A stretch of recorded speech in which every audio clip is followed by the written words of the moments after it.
Muito bem, caríssimos irmãos e irmãs.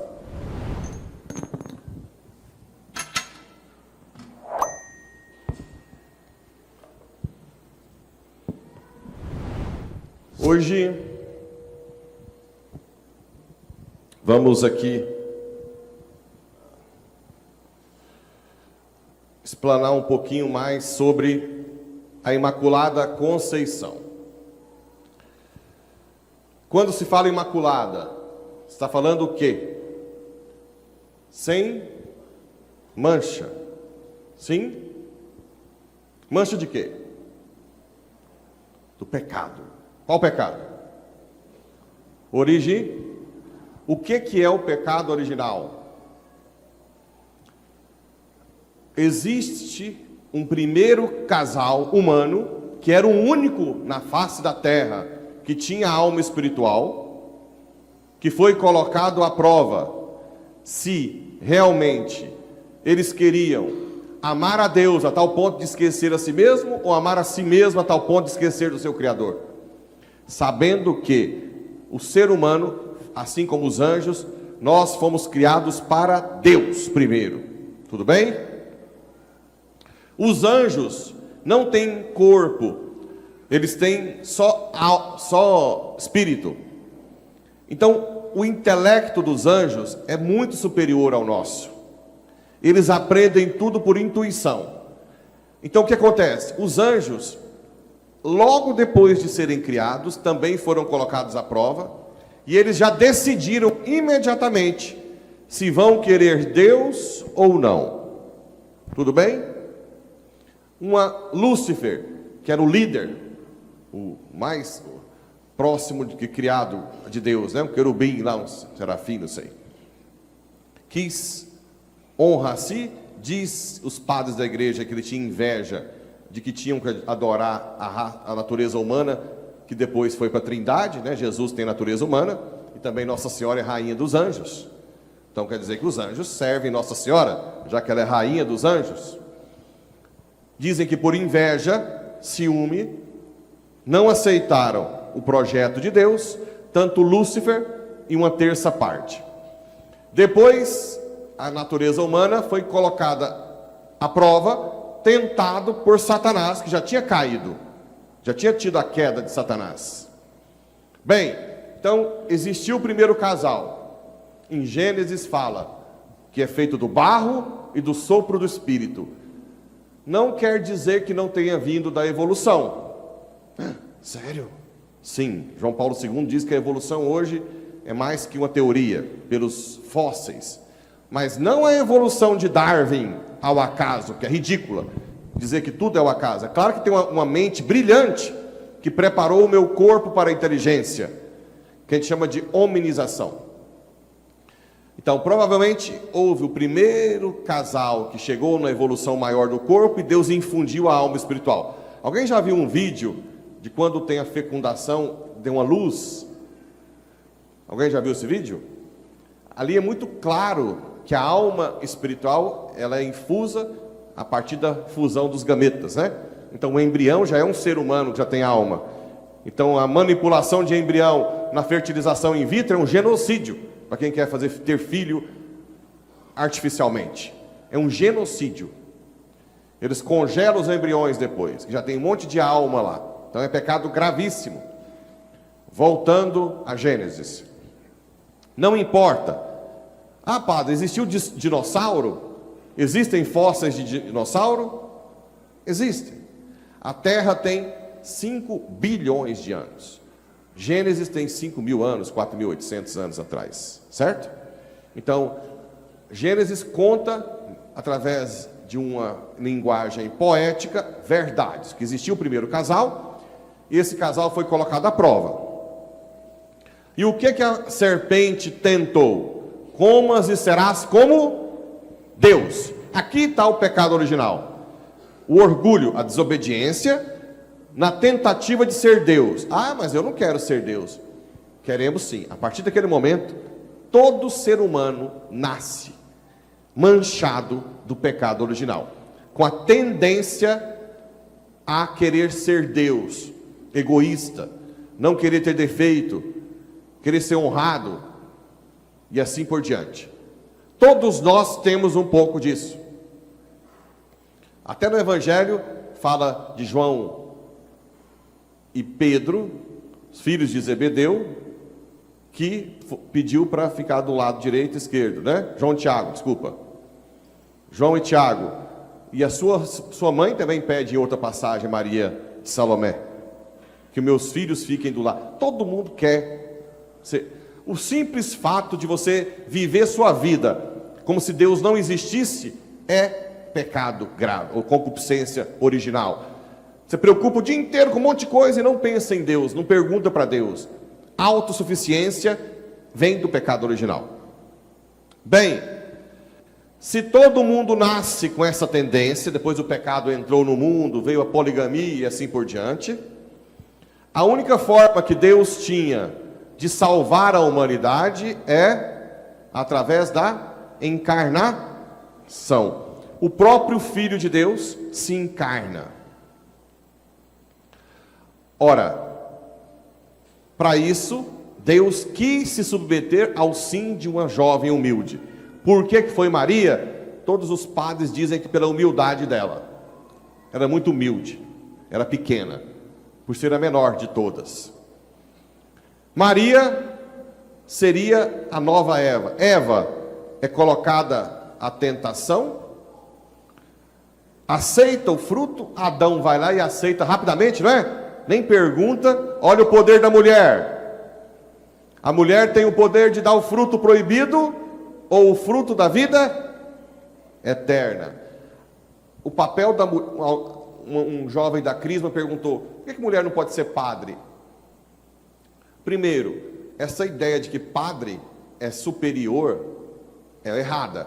Padre é serviço à comunidade. Assim como na família, o pai sai para trabalhar, saía. Hoje, claro que a sociedade mudou muito, mas... E a mulher fica em casa para gerar, não só gerar no ventre, mas gerar uma família santa, que é o poder que a mulher tem. Por isso que Satanás hoje quis fazer o máximo a mulher ter que sair de casa. Porque, não estou falando que eu sou contra a mulher trabalhar fora, mas isso destruiu muito a família. Terceirizar os filhos, não estar em casa, até para colocar o homem no caminho certo, quando está com raiva, para não educar os filhos na fé, e assim por diante. Esse poder que a mulher tem, foi tirado cada vez mais da sociedade. Hoje em dia, tem gente que tem vergonha de falar que é do lar, sendo que a rainha do universo era do lar. Teve uma juíza em Goiás agora que deixou seu cargo para cuidar da família. Ouviram falar dela? Pediu como que chama? Exoneração. Para estar com a família. Que a filha falou: mamãe, quando a senhora vai estar conosco? Então, são coisas a pensar. Claro que hoje tem muitas mulheres que têm que trabalhar fora, mas você tem que pensar que aquilo que é um principal é ser uma santa esposa e uma santa mãe. E você não pode deixar isso de lado, em hipótese alguma. Por que Adão ficou com vergonha de estar nu depois do pecado? Porque o homem e a mulher foram feitos à imagem e semelhança com o Criador. E o Criador é o Pai que se doa ao Filho, o Filho que se doa ao Pai, e o amor é o Espírito Santo. Então, essa doação recíproca espiritual, ela foi criada carnal. Por isso que o corpo do homem é complementar ao corpo da mulher. Porque o homem se doa à mulher e a mulher se doa ao homem. É pecado até cobiçar a esposa. Ou a esposa cobiçar o marido. É pecado. Nós não nascemos para cobiça, nascemos para doação. Por isso que o sexo é o ápice da doação no matrimônio, para gerar vida, uma família. Sexo não é só para prazer. O prazer, se você buscar o prazer só pelo prazer, logo logo enjoa. Aí vira essa orgia que tem aí, as parafilias da vida. Então, a igreja aceita homo, hétero. Não é questão de ser homo ou hétero. É você entender o que é o sexo na igreja. É doação recíproca para gerar vida. Se você busca só sexo e afeto por prazer, logo logo você está escravo. E a igreja é mãe, ela não te quer escravo. Ora, com o pecado, se perdeu a consciência de doação e entrou a cobiça. Quando entrou a cobiça, o que a gente usa para proteger da cobiça? Se cobre. Não é assim? Se uma mulher usa uma saia curtinha e andar na rua, o que vai acontecer? Todo mundo vai ficar mexendo com ela. Gera cobiça. A mulher, quando se cobre bem, a modéstia, ela se protege da cobiça. Entenderam ou não? Por isso que o homem e a mulher se cobriram de vergonha, porque perderam a santidade original, a justiça original. Estão acompanhando ou não? Sim ou não? Então ótimo. Então vamos lá. No Salmo 51, ou Salmo 50 diz: desde o ventre da minha mãe fui concebido pecador. Ora, se Jesus nasceu de Maria, e o sangue de Jesus e a carne veio dela, quer dizer então que ou Maria suja Jesus, que é Deus, ou Jesus limpa Maria, que é criatura. Qual que você acha que é mais provável? Jesus limpar Maria. Esse dogma, gente, ele demorou muitos anos para ser declarado. Foi o Papa Pio IX, no ano 1854, que declarou o dogma. Por que demorou? Por causa de duas passagens fortes da carta aos Romanos. Romanos 3, 23 e 5, 12, que fala que todo mundo nasceu pecador sem a justiça. Todo mundo é pecador. Aí, até São Tomás de Aquino falava, bem, se Maria nunca teve pecado, então ela não precisou de Jesus.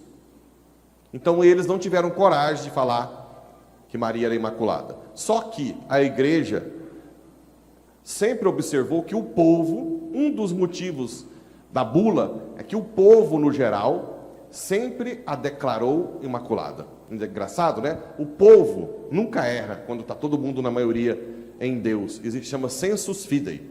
A primeira coisa que a igreja olhou foi isso.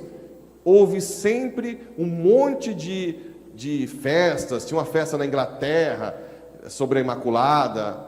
O povo nunca aceitou Maria pecadora. O povo. Depois, estudando mais profundamente, alguns teólogos ajudaram a ver o seguinte. O mais famoso é Duns Scoto, que tem um vídeo, um filme que ele fez, que ele defende a Imaculada Conceição. O que Duns Scoto falou? Não é que Maria é uma exceção de não ser pecadora. Maria é a perfeição da redenção de Jesus. Se Jesus é o mediador perfeitíssimo do Pai, que fez a sua redenção na cruz, era necessário e era conveniente que houvesse pelo menos uma criatura, Maria, que fosse completamente redimida, a tal ponto de não ter o contato com o pecado. Entenderam ou não? Então, não é Maria uma exceção, ela é o exemplo mais sublime da redenção de Cristo. Se ele é um mediador perfeitíssimo, era necessário uma redenção perfeita. E essa redenção é Maria, que o pecado não chegou nem a tocá-la, que também obedece ao proto-evangelho de Gênesis 3,15, que fala: colocarei inimizade entre ti e a mulher, entre a sua descendência e a dela. Ora, se Maria tem inimizade com Satanás e o pecado é escravidão a Satanás, em momento algum Maria poderia ter entrado em contato com o pecado, porque senão não teria uma inimizade total com o demônio. Concordam? Outra coisa que a igreja olha, além essa parte bíblica, a saudação do anjo é ave cheia de graça. A tradução em português atrapalha. Em grego, a expressão é keharitomene. Keharitomene quer dizer o quê? Na expressão grega, que ela é toda graça, que não tem espaço para não ter graça. Ela não é cheia de graça como recipiente, mas ela é toda graça. Nossa Senhora, toda graça. Então não tem outra coisa. Maria é a nova Arca da Aliança. A Arca da Aliança, que tinha as tábuas da lei, quando você lê, acho que é Êxodo 23 e 35, os 2 capítulos, fala da Arca da Aliança. Em Êxodo fala que a Arca da Aliança tinha que ser de metal nobre, por dentro e por fora, de ouro. Ora, se a Arca da Aliança, que é um prelúdio de Nossa Senhora, deveria ser totalmente de metal nobre, é claro que ela era totalmente nobre, totalmente graça. Esses são os textos bíblicos que nós podemos usar para tirar a conclusão de que Maria realmente é imaculada. E depois teve a aparição em Nossa Senhora de Lourdes, em que ela fala para Santa Bernadette Subiru: eu sou a Imaculada Conceição, numa língua indígena. Logo depois do dogma, que essa menina nunca tinha ouvido falar na vida, numa linguagem indígena, porque naquela época não tinha internet, não tinha nada. Então esse dogma foi proclamado em Roma, não chegou lá no interiorzão, lá no interior da França, em Lourdes. E ela ouviu, que foi a prova que ela deu ao bispo, não é isso? Ela disse que é a Imaculada Conceição. Então é muito belo toda a história da Imaculada. E por que Maria tem que ser imaculada? Porque ela gerou Cristo há 2000 anos atrás, e ela continua gerando novos Cristos hoje. Como? Ela e a igreja se entrelaçam. Ela é a de Apocalipse 12, a mulher cheia de sol, né? Com a lua debaixo dos pés, que é a igreja e Nossa Senhora. Na verdade, a igreja, o corpo de Cristo, é imaculada. Atenção, a igreja é imaculada, não tem pecado, mas ela tem em nós, que somos pecadores. Então nós estamos na igreja, sendo regenerados a cada dia, sendo gerados de novo, para sermos alter Christus, outro Cristo. Então eu posso dizer que a igreja é o útero de Maria, e o embrião está aqui, está meio do lado, né? E o embrião, o filho, dentro do útero de Maria, certo? Da igreja, que também é o útero de Maria. Então Maria e a igreja, a Maria é a personificação da igreja. Assim como a igreja é imaculada, a Maria é imaculada. Então quanto mais eu me aproximo de Maria, por exemplo, com o rosário, mais eu entro no útero de Maria, e o Espírito Santo faz uma nova pessoa em mim. Por isso que o rosário é importante. Quando eu fui me converter, eu já estava na residência, e eu fui chegando à conclusão que tinha que rezar o terço. Quando eu rezava o terço, vinha na minha cabeça todas as minhas misérias, até as comidas que eu reclamava da minha mãe. Eu era filho de papaizinho, pitizento e enjoado. Se minha mãe fizesse quiabo fora, não é junto não, eu já dava piti que não queria comer mais. Desse nível. Essas coisas que eu nem lembrava, quando eu começava a rezar o terço, vinha eu reclamando de comida. Quer dizer que é muito grave, de certo, né? Provavelmente. Outra coisa que vinha são as meninas que eu maltratei. Eu não era grande coisa assim não, mas queria ser. E acabava machucando muita gente. E isso vinha na minha cabeça toda vez que eu rezava o terço. Eu parava de rezar o terço, parava de pensar. Aí eu falava, eu não quero pensar nisso. Aí voltava a rezar o terço, vinha de novo. Toda a minha miséria. Depois veio a questão, uma voz assim, quando eu rezava o terço. Em quem você pensava? Só em você. Você é egoísta. E realmente, eu só pensava em mim, ganhar dinheiro, curtir a vida e tal. E aquilo foi me deixando tonto. Toda vez que eu rezava o terço, o que Nossa Senhora estava fazendo comigo? Depois, eu já contei aqui, foi quando um menino perdeu o polegar lá em Firminópolis, laçando, e eu estava rezando o terço, e eu fiquei pensando, se eu ficasse sem um polegar da mão direita, o que ia ser? Que eu não ia conseguir operar, nem fazer exame, lembra? Eu contei isso aqui já, né? Também faz parte dessa conversão. O que eu fiz depois que eu comecei a rezar o terço e Nossa Senhora me mostrou isso? Bem, por que Nossa Senhora me mostrava a minha miséria? Porque para ela gerar um Cristo em mim, eu preciso primeiro morrer. como é que eu vou morrer se eu acho que eu sou a última Coca-Cola do deserto? A última bolacha do pacote. É difícil querer morrer, não é? Então, quando eu rezava o rosário, o terço, ela começou a mostrar que eu sou miserável e que eu merecia morrer. Foi quando eu fui no hospital, diante do Santíssimo, na capela do hospital servidor estadual na época, que eu até fui lá, mudou a capela, fiquei achando ruim, porque fazia parte da minha história, agora mudou tudo lá, reformou, mas tem o Santíssimo lá. Eu ajoelhei diante do Santíssimo e disse: eu descobri que eu não presto. A partir de hoje, não me ouça mais. Faça a tua vontade. 2 dias depois, uma enfermeira bateu no meu ombro e disse: você fez uma promessa para Deus e Ele vai te cobrar. 2 semanas depois, fui fazer uma cirurgia e tinha um rapaz deitado. Eu cheguei perto dele e disse: e aí, rapaz, tudo beleza? Ele disse: tudo beleza, doutor, mas eu estou vendo um anzol na sua boca. Eu disse: anzol? Sim, o senhor já foi fisgado. Deus vai te dar linha por muito tempo, mas depois vai te tirar igual aqueles peixes com a barriga para cima. Isso foi em 2002. Em 2013 eu estava indo para Roma. 11 anos depois. Ou seja, a igreja, assim como Nossa Senhora, quando você entra na igreja ou no útero de Maria, você tem que aceitar morrer para que nasça de novo no batismo e nos sacramentos da confissão, da Eucaristia, da unção dos enfermos. Se você não aceita, e para você aceitar morrer, você tem que reconhecer a sua miséria, ou não? Claro, por isso que é importante rezar o rosário.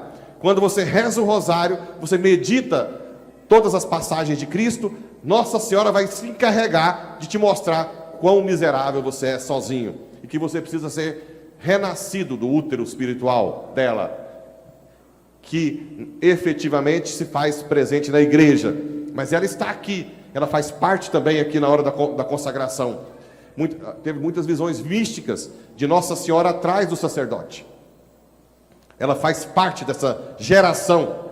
A mulher em casa tem esse poder de levar, de ser Nossa Senhora em casa, de ajudar a sua família a gerar uma outra família.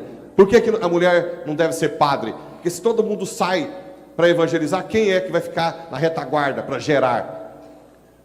Eu sou padre aqui, quem é que faz a maior parte das coisas da igreja? As mulheres, ou não?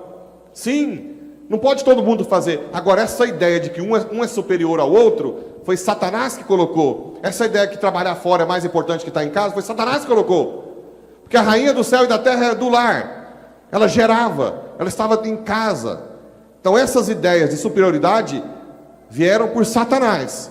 O padre não é maior que ninguém, ele está a serviço. E eu tenho que aceitar morrer para nascer de novo, assim como todos vocês. Então essa é a chave de todo o projeto de salvação com a Imaculada Conceição. Ela é imaculada, a igreja é imaculada. Quando o Papa erra, a igreja mancha? Não, é o Papa que desvinculou da igreja. Quando o bispo erra, a igreja mancha? Não, é o bispo que não se vinculou à igreja. Quando o padre erra, a igreja mancha? Não, é o padre que se rompeu afastou da igreja. Não é a igreja é sempre imaculada. Ok? Entenderam um pouco o projeto de salvação? Vocês estão dispostos a morrer? Sim ou não? Eu tenho muita pena das pessoas que nunca caem a ficha que são miseráveis. Aquelas pessoas idosas, que você senta com elas, quem ajudou a fundar Iporá foi eu, ou Paraúna foi eu. Quem fundou essa escola aqui em Paraúna foi eu. Eu que ajudei a construir a igreja. Minha família, eu sustentei minha família inteira. Como é que uma pessoa dessa vai morrer? Vai aceitar morrer para si mesmo. Entende? É de dar dó. E às vezes está lá com o pé na cova e cheio de si. Não vê que os vermes vão comer daqui a pouco. É melhor você já ver que a carcaça aqui não adianta, gente. A carcaça que é ruim mesmo. Não adianta pôr uma Ferrari comigo e um jatinho. Continua a carcassinha fedorenta, que vai morrer daqui a pouco. É melhor nós aceitarmos morrer para nós mesmos, enquanto podemos, e deixar que a Imaculada Faça uma nova pessoa a cada dia. Estão dispostos a isso? Silêncio total. Estão dispostos a isso? Assim seja.